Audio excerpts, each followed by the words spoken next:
A paz e a graça do nosso Senhor e Salvador Jesus Cristo sobre você e sobre a sua família.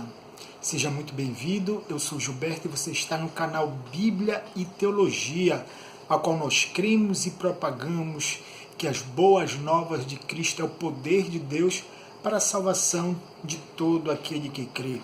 Desde já eu peço a sua ajuda. Se você passou ou está aqui no nosso canal e não é inscrito, se inscreva, compartilhe, deixe o seu like. E se você quiser, pode deixar também um comentário também. Desde já, sem mais delongas, vamos para a reflexão de hoje.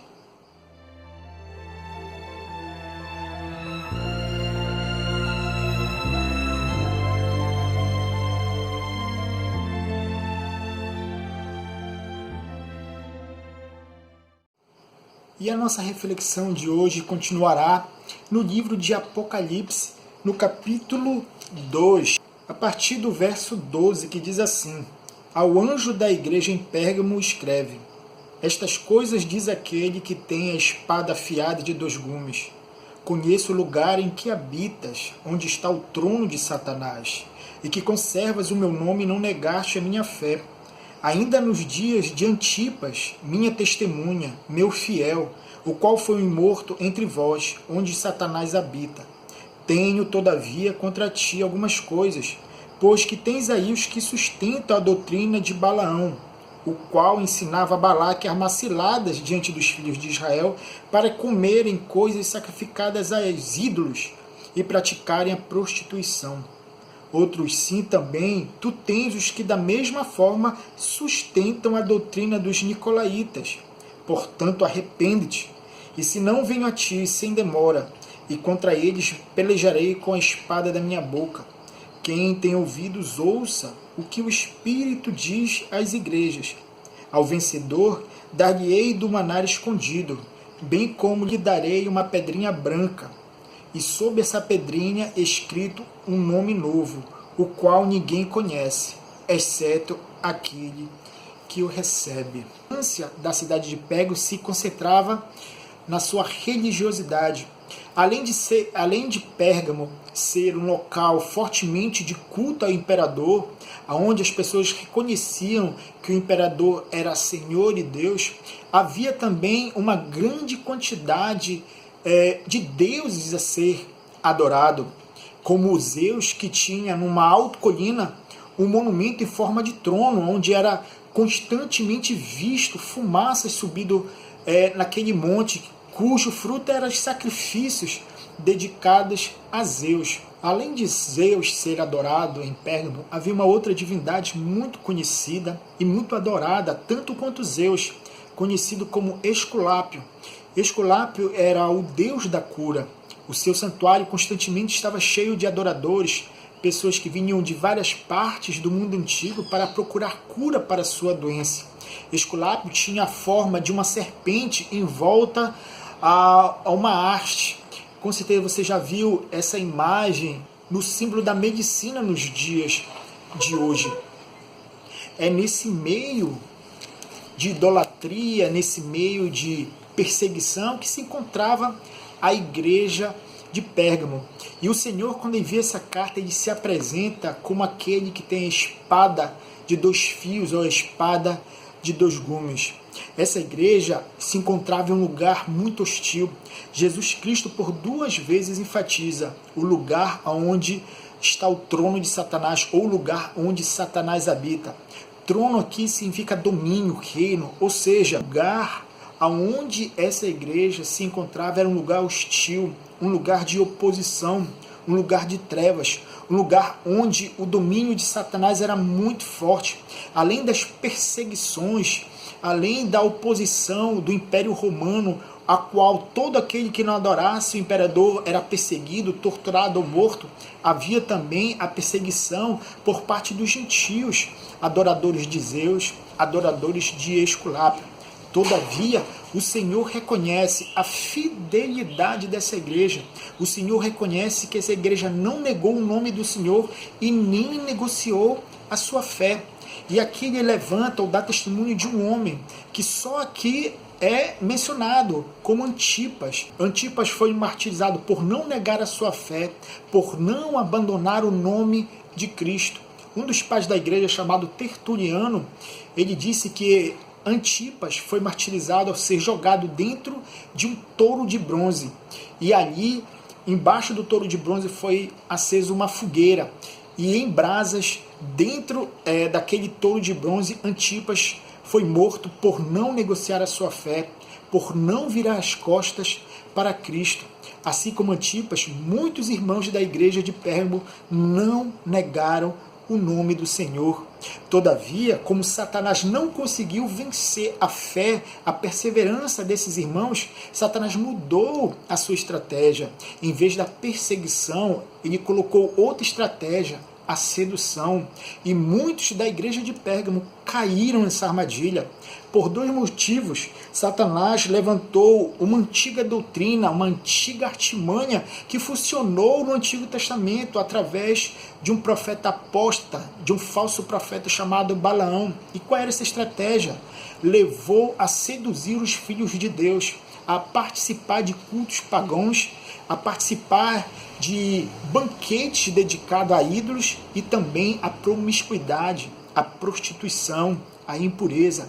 E essa mesma estratégia que foi usada no Antigo Testamento estava também sendo usada aqui na igreja de Pérgamo. Além disso, também tinha uma outra estratégia que era os nicolaítas. Quem eram os nicolaítas? Os nicolaítas banalizavam a graça de Deus. Eles ensinavam que você poderia ser cristão, adorar a Cristo, mas nada impedia também de você participar das festas, dos ajuntamentos para adorar outros deuses, para participar de festas promíscuas, bacanais. E assim, essas doutrinas começaram a se infiltrar na igreja e ganhar corpo na igreja como um câncer. Antes, a estratégia de Satanás era perseguir a igreja, bater na igreja. Era o externo para o interno, agora começava de dentro da igreja. E contra esses que abandonavam a fé, e contra esses que se deixavam persuadir pelo meio, Jesus diz: arrependa-te, senão eu pelejarei com a espada da minha boca. E que essa espada, será que essa espada é uma espada literal? De modo nenhum. Essa espada aqui simboliza a própria palavra de Deus, a palavra que restaura, a palavra que cura, a palavra que penetra até o mais íntimo do coração e da alma e do homem. Todavia, aqui essa palavra é a espada de juízo, é a espada da condenação. Jesus batalhará com a própria palavra, a palavra que salva, mas também a palavra que condena também para aqueles que são infiéis a Cristo. Quem sabe você esteja na mesma situação da igreja de Pérgamo. Você olha para o lado, a única coisa que você consegue ver são pessoas escarnecendo do nome de Cristo. A única coisa que você consegue ver, pessoas adorando outros deuses. A única coisa que você consegue ver, pessoas propagando mentiras, escárnios. Você consegue ver somente o pecado e você pensa a mesma coisa que acontecia aqui no contexto de Pérgamo. Parece que você vive onde está o trono de Satanás. Quem sabe você quisesse ou desejasse estar num local onde habita mesmo as pessoas que confessam sua fé. Todavia, Cristo nos chamou para ir e pregar as boas novas, o evangelho da salvação pelo mundo. E que mundo é esse? O mundo de pecado, o mundo de trevas, um mundo onde tem o seu príncipe como Satanás. A igreja de Pérgamo estava exercendo o seu papel. A igreja de Pérgamo estava sendo luz do mundo e sal da terra, aonde Satanás habita. O papel da igreja não é somente se reunir para adorar a Deus, cultuar a Deus. O papel da igreja também é sair das quatro paredes e compartilhar o evangelho. E era isso que essa igreja estava fazendo. Muitos dessa igreja, o remanescente continuava sendo fiel ao seu Senhor. Muitos dessa igreja não negaram o nome do seu Senhor, apesar que na igreja visível de Cristo, aos fiéis, aos remanescentes, mas também tem aqueles infiéis que se deixam levar pelo mundão. Para os fiéis, o Senhor tem duas promessas. A primeira promessa, ele diz: quem tem ouvidos ouça o que o Espírito diz às igrejas. Ao vencedor dar-lhe-ei um maná escondido. Que maná é esse? O maná é o alimento para a alma, que é o próprio Cristo. O Senhor falou em João, no capítulo 6, no versículo 57, da seguinte maneira: quem de mim se alimenta, por mim viverá.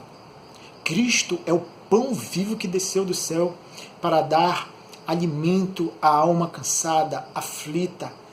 Cristo é o verdadeiro alimento que sacia a fome da alma.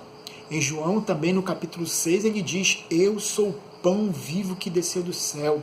Aquele que vem a mim jamais terá fome, e quem crê em mim nunca terá sede. Jesus é o maná para aqueles que verdadeiramente não negam o seu nome, para aqueles que verdadeiramente prosseguem para o alvo, guardando a fé. Mas também ele continua dizendo: também como lhe darei uma pedrinha branca, e sobre essa pedrinha escrito um novo nome. Essa pedrinha branca, no contexto de João, tinha dois significados. Primeiro, o significado dessa pedrinha branca era como se fosse uma entrada, um ingresso para a entrada a um banquete. Ou seja, o que Cristo quer dizer aqui? Todos aqueles que não negarem o seu nome, todos aqueles que forem fiéis a Cristo, terão livre acesso ao grande banquete do último dia, as bodas do Cordeiro. O outro significado daquela pedrinha branca tinha um significado jurídico, legal. Era como se alguém fosse levado diante do juiz para ser julgado. Se ele fosse condenado, era descrito como uma pedrinha preta. Mas se ele fosse absolvido por uma pedrinha branca, aquilo significava a obra de Cristo em prol dos seus eleitos. Cristo concedendo justificação, ou melhor, o Pai concedendo justificação por meio do sacrifício de Cristo. Paulo deixa muito claro isso em Romanos capítulo 8, verso 1. Nenhuma condenação há para os que estão em Cristo Jesus. E também ele diz que um novo nome escrito na pedrinha significa nova vida em Cristo. Paulo também escreve que quem está em Cristo, nova criatura é.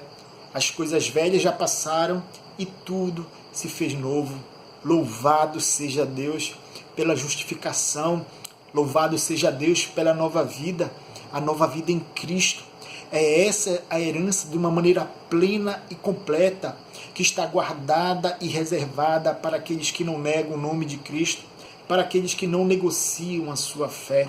Que o Senhor nos conceda graça para perseverarmos, para sermos fiéis a Cristo, para sermos como Antipas, que, se for necessário, chegar o dia, possamos entregar a nossa vida à morte para não negar a Cristo, que possamos ser como os fiéis da igreja de Pérgamo, que não negociaram o seu compromisso com Cristo. Que Deus te abençoe, que o Altíssimo faça resplandecer o rosto sobre nós, sobre nossas famílias, que possamos fazer a diferença em um contexto tão hostil ao qual nós vivemos, que possamos orar pelos que são perseguidos por causa da sua fé, que o Senhor estenda a sua mão e renove a nossa fé, a nossa força e o nosso compromisso com Ele. Muito obrigado por você estar até o final conosco. Se esse vídeo falou com você, se você foi edificado com essa exposição da palavra e você não é inscrito, se inscreva. Mais uma vez te peço, compartilhe, deixe o seu like, deixe o seu comentário, porque fazendo assim você nos ajuda a crescer e cumprir o propósito do canal Bíblia e Teologia, que é compartilhar a palavra de Deus. Muito obrigado por tudo e fique com Deus em nome de Jesus Cristo.